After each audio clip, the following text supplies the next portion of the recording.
وصفتنا النهاردة من أسهل أنواع الأجبان اللي ممكن تعمليها في البيت، ومكوناتها بسيطة جدا وطريقتها سهلة جدا، ومش مش هتطلع معاكي محببة، ولا هتطلع معاكي كريمية جدا، ولا فيها نشا ولا فيها أي حاجة.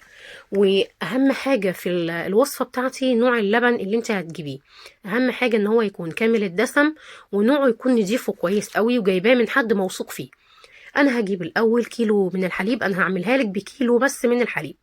مجرد ان انت هتغليه على النار وهتنزليه، هتحطي 5 معالق من الخل او من الليمون براحتك على حسب اللي موجود عندك. وهتبدأي ان انت تقلبيه تقليبة بسيطة جدا، ما تقعديش تقلبي فيه كتير، وهتركنيه على جنب. وصلنا لمرحلة ايه؟ ان بعد دقيقة او دقيقتين تقريبا وصل للمرحلة دي، هو لسه ما فصلش، يا دوب بس ايه، ابتدى ان هو يجمع من الجبن.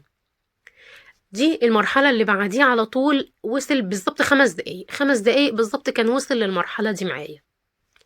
بعد ما فصل خالص الجبنة بتاعته عن الشرش، هبتدي ان انا اصفيه بالشكل اللي انت شايفاه ده. اصفيه كده من المية بتاعته، والشرش بتاعه اوعي ترميه. الشرش مفيد جدا في الدسامة بتاعة اللبن، وفي نكهة اللبن، في كل حاجة جميل قوي. بعد كده هنبتدي ان احنا نعمل الكريمة بتاعتنا. هنجيب كوباية من اللبن البودر، وعليهم كمان نص كوباية من الزبدة الصفراء، وهحط عليهم كوباية من المية السخنة، وهبتدي ان انا ادوبهم كويس جدا لحد ما القوام بتاعهم يبقى تقيل بالمنظر اللي انت شايفاه ده. هعمل حليب مكثف بس بدون سكر. وبعد كده هنزل بيه، هشيل الشرش على جنب، وهنزل بيه الجبنة اللي انا عملتها. بعد كده هبتدي ان انا ادوبهم. انا كده يعني عملت معاكي الاساس بس، دي اساس الجبنة بس. في اضافات كتيرة جدا تقدري ان انت تحطيها للجبنة الكريمي بتاعتك.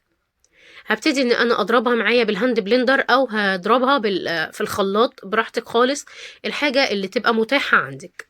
وهو ده نفس القوام الكريمي اللي انت شايفاه بالمنظر ده. انا بقى عندي قطعة من الجبنة الاسطنبولي، هبتدي ان انا انزلها على الجبنة الكريمي علشان تبقى بطعم الجبنة الاسطنبولي. هتديها طعم جديد وطعم مختلف. طبعا انا ما حطيتش ملح، انت تقدري تحطي نص معلقة من الملح، بس علشان انا هحط جبنة اسطنبولي فانا ما حطيتش ملح.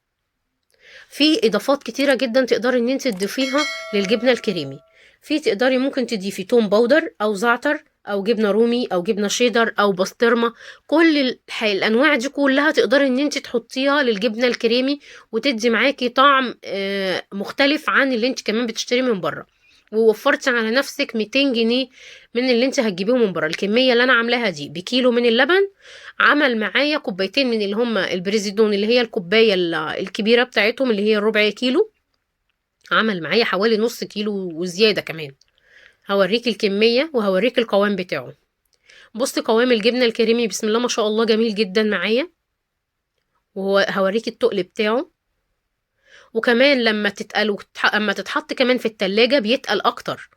يعني تقدري ان انت لما تلاقيه تقل معاكي، تقل جدا، ممكن تقدري ان انت تحطي له شرش من اللي هو اللي نازل من الجبنة، وتخففيها بيها شوية، عشان هي فعلا لما تتحط في التلاجة هتتقل تاني. وهو ده القوام النهائي بتاعها. وبألف هنا وشفا يا قمر. لو أول مرة تشوفي الفيديو بتاعي، ما تنسيش تعملي لي لايك وشير واشتراك للقناة عشان يوصلك كل جديد. معاكم يوسف من قناة أكلة وتك، والسلام عليكم ورحمة الله وبركاته.